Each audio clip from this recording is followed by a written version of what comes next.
Hello friends, ये नवंबर 2021 के प्रतियोगिता दर्पण का जिस्ट है और इस जिस्ट से हम आपको लगभग 12 से 20 प्रश्न जो बहुत महत्वपूर्ण हैं इस महीने नवंबर करंट 2021 से वो बताएंगे 67th बीपीएससी री एग्जामिनेशन के लिए।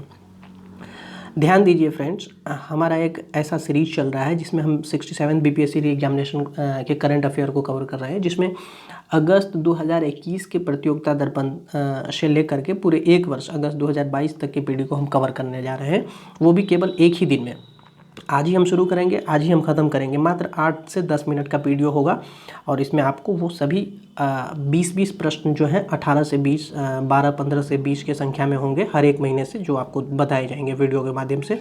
और आप उसको चाहें तो एक नोट बना लें, नोटबुक टाइप से, और उस पर जो है प्रत्येक महीने का वो 15-20 प्रश्न जो हम बता रहे हैं उसको नोट करते चलें और परीक्षा में इससे आपको काफ़ी फ़ायदा होगा। आइए शुरू करते हैं, बहुत समय नहीं लेते हैं आपका हम। देखिए, इस महीने के पीडी में हम देखेंगे क्या क्या इम्पोर्टेंट है। चलिए देखिए, सबसे पहला प्रश्न है एमआरसेम। एमआरसेम का मतलब होता है medium range surface to air missile. ठीक है, भारतीय वायुसेना को डीआरडीओ के द्वारा जो है इसको सौंपी गई है। डीआरडीओ है डिफेंस रिसर्च डेवलपमेंट ऑर्गेनाइजेशन। तो ये आप देखेंगे। दूसरा प्रश्न जो इम्पोर्टेंट है वो है आयुष्मान भारत डिजिटल मिशन। इसको प्रधानमंत्री मोदी ने स्वयं शुभारंभ किया है 27 सितंबर 2021 को। हालांकि इसके बारे में उल्लेख इन्होंने स्वतंत्रता दिवस 2020 के अवसर पर ही कर दिया था। ठीक है, तो ध्यान रखेंगे। इसमें ये संबंधित है स्वास्थ्य रिकॉर्ड का जो है डिजिटल रूप देने से संबंधित है। इसमें आपको एक डिजिटल हेल्प आईडी दी जाएगी, जैसे आपके पास आधार कार्ड होता है, वोटर आईडी कार्ड होता है, उसी तरह से ये एक आईडी कार्ड होगा आपका, जिसमें आपके पूरे स्वास्थ्य का विवरण जो है रहेगा। तो ये ध्यान रखेंगे।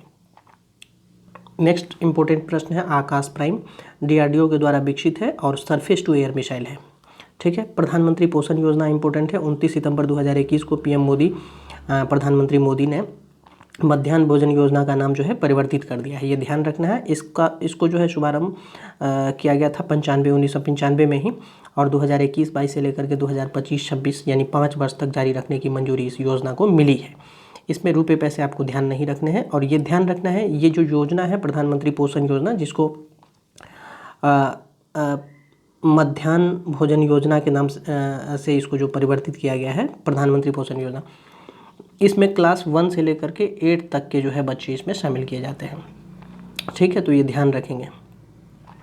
पहले इसको मिड डे मील के नाम से जाना जाता था, यानी मध्याह्न भोजन योजना के नाम से जाना जाता था। इसी को परिवर्तित करके प्रधानमंत्री पोषण योजना किया गया है। ठीक, आगे देखेंगे हम। इसमें ये आपके लिए इम्पोर्टेंट नहीं है, ये इम्पोर्टेंट है। भारत ऑस्ट्रेलिया के बीच में जो है 2+2 वार्ता हुआ है, मंत्री स्तरीय वार्ता 2+2। इसमें विदेश मंत्री और रक्षा मंत्री शामिल होते हैं। ठीक है, ये ध्यान रखना है। भारत के कौन थे और भारतीय समकक्ष उनके ऑस्ट्रेलिया के साइड से कौन थे, ये आप ध्यान रखेंगे।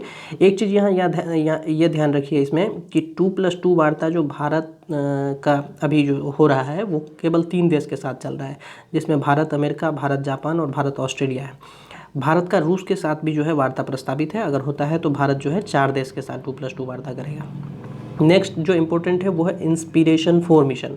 ये क्या है, ये मिशन क्या है, तो ये है स्पेस एक्स के द्वारा संचालित एक नई अंतरिक्ष यात्रा है, निजी अंतरिक्ष यात्रा है। इसमें निजी लोग जो है पर्यटक के रूप में अंतरिक्ष का जो है भ्रमण करेंगे। ठीक है, ब्रिक्स का 13वां शिखर सम्मेलन।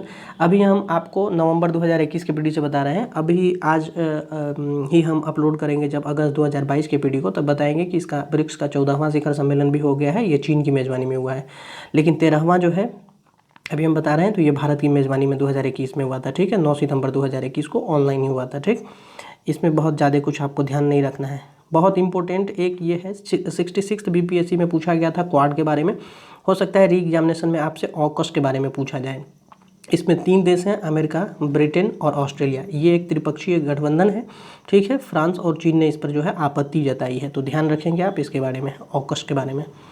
फिर है एससीओ, संघाई सहयोग संगठन। इसके राष्ट्राध्यक्ष की जो परिषद की शिखर बैठक हुई है वो दुशांबे में हुई है, ये ध्यान रखेंगे आप। टाइम पत्रिका के विश्व की सर्वाधिक प्रभावशाली 100 व्यक्तियों की सूची जारी हुई है। 66 बीपीएससी में ये प्रश्न पूछे जा चुके हैं। 67th री एग्जामिनेशन में इससे प्रश्न पूछे जाने की पूरी संभावना है, ध्यान रखेंगे। इस बार भारत के 3 लोगों को इसमें शामिल किया गया है पूरे 100 लोगों में। एक तो प्रधानमंत्री मोदी हैं, दूसरा जो है ममता बनर्जी हैं, सीएम वेस्ट बंगाल, और तीसरा जो है आधार पूनावाला है। तो ये प्रश्न जो है इस बार ये मुझे लगता है इंपॉर्टेंट है, पूछा जा सकता है। पिछली बार अभिनेता का नाम पूछा गया था इसमें से, ठीक। और एक चीज़ और ध्यान रखेंगे कि तालिबान के जो उप प्रधानमंत्री एवं वहाँ के जो उसके संस्थापक हैं अब्दुल गनी बरादर, उसको भी 100 प्रभावशाली लोगों में शामिल किया गया। हो सकता है कि चौंकाने वाला ये प्रश्न आपसे पूछ ले बीपीएससी, तो ध्यान रखेंगे आप, ठीक है। उसके बाद प्रधानमंत्री मोदी ने जो है अमेरिका की यात्रा की थी 22 से 25 सितंबर 2021 को। ये ध्यान रखेंगे। ये इस यात्रा का उद्देश्य क्या था, उद्देश्य यहाँ लिखा हुआ है, इसके सभी इंपॉर्टेंट पॉइंट आप देख सकते हैं। इसमें जो बहुत महत्वपूर्ण पॉइंट है उद्देश्य उसका ये था कि 76वें सत्र को संबोधित करने के लिए वो अमेरिका गए थे। साथ ही जो है क्वाड शिखर सम्मेलन वहीं पर व्यक्तिगत रूप से पहला हुआ था, उसमें भी उन्होंने शिरकत किया था। और फिर जो है उपराष्ट्रपति कमला हैरिस और राष्ट्रपति जो बाइडेन से जो है उनका द्विपक्षीय वार्ता हुआ था। साथ ही जापान, ऑस्ट्रेलिया के प्रधानमंत्री के साथ भी उन्होंने द्विपक्षीय वार्ता किया था, इसीलिए वो वहाँ गए थे, ठीक। नेक्स्ट देखिए, ये पूछा जा सकता है कि संयुक्त राष्ट्र महासभा में प्रधानमंत्री मोदी का संबोधन जो है कब हुआ था, मतलब किस तारीख को हुआ था। तो ये 25 सितंबर 2021 को हुआ था, क्योंकि हम बीपीएससी को पिछले दो तीन बार से देख रहे हैं कि वो मतलब कि तारीख बहुत ज़्यादा पूछ रही है कि किस डेट को जो है लोकसभा ने ये बिल पास किया था, किस डेट को जो है चुनाव आयोग ने चुनाव की अधिसूचना जारी की थी, यदि कोई चुनाव नज़दीक रहा हो, तो चाहे वो लोकसभा, विधानसभा का हो, चाहे पंचायत का हो। तो इन सब चीज़ों पर अब बीपीएससी का फोकस रहता है, इसलिए हम बता दिए, डेट ध्यान रखेंगे। क्वाड शिखर सम्मेलन वाशिंगटन डीसी में 24 सितंबर 2021 को हुआ है। क्वाड क्या है, क्वाड्रिलेटरल सिक्योरिटीज डायलॉग है। इसमें 4 देश शामिल हैं, भारत, अमेरिका, जापान और ऑस्ट्रेलिया। ये 66 बीपीएससी में पूछा गया क्वेश्चन है, तो री एग्जामिनेशन में भी पूछा जाए, ये बड़ी बात नहीं है, आप ध्यान रखेंगे। जापान के नए प्रधानमंत्री कौन बने हैं, फूमियो किशिदा। ये वहाँ के पूर्व विदेश मंत्री रह चुके हैं, वही बने हैं, ठीक है। अब नेक्स्ट है बैड बैंक यानी नार्शल।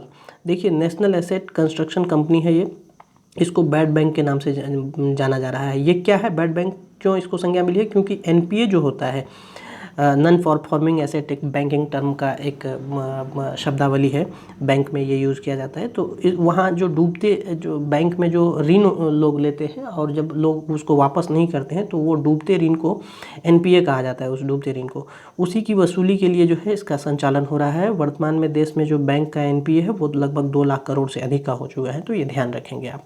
नार्शल क्या है, बैड बैंक है। नेक्स्ट प्रश्न, कई बार आपको सूचकांक जारी करने वाले संस्था का नाम पूछ लिया जाता है, जैसे वर्ल्ड बैंक है, ease of doing business report प्रकाशित करना जो है इसने बंद कर दिया है। क्यों किया है, तो इसमें जो है चीन का काफ़ी जो है दबाव उसको था, इसलिए जो है इसमें चूँकि भारत इसमें बहुत अच्छा परफॉर्म कर रहा था, तो चीन को ये शायद रास नहीं आया। इसके बारे में मुझे जो जानकारी है यही जानकारी है, तो इसको जो है बंद करना पड़ा उसके दबाव में। नेक्स्ट प्रश्न देखेंगे हम नवंबर से। शांति स्वरूप भटनागर पुरस्कार बीपीएससी पूछ चुकी है, हो सकता है 2021 का आपसे पूछ लिया जाए, तो ये ध्यान रखना है आपको।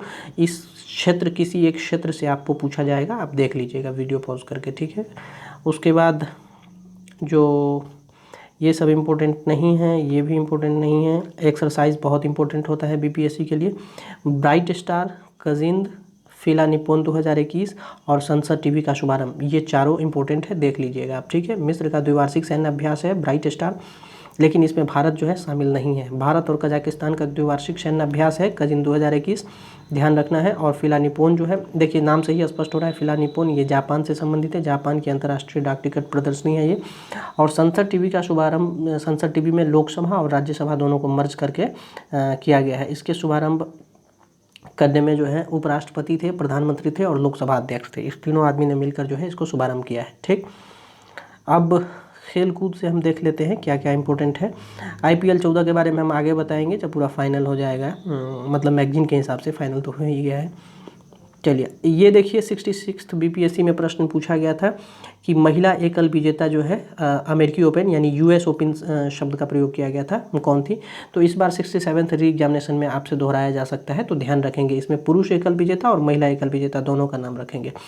अमेरिकी ओपन में 4 ग्रैंड स्लैम होते हैं, सबसे लास्ट ग्रैंड स्लैम अमेरिकी ग्रैंड स्लैम होता है, तो इसमें ये टेनिस का खेल होता है। तो इसमें महिला में डेनिल मेदवेदेव हैं जो रूस के हैं, और एम्मा रादुकानु ब्रिटेन की हैं, ये जीती हैं। उसके बाद आगे इम्पोर्टेंट राष्ट्रीय ओपन एथलेटिक्स शुभारंभ कल तेलंगाना में हुआ है, ये आप ध्यान रखेंगे। केवल जगह का नाम इसमें। और ये ख़त्म हो गया। इस महीने का मैगज़ीन आपने पूरा देख लिया, ठीक है।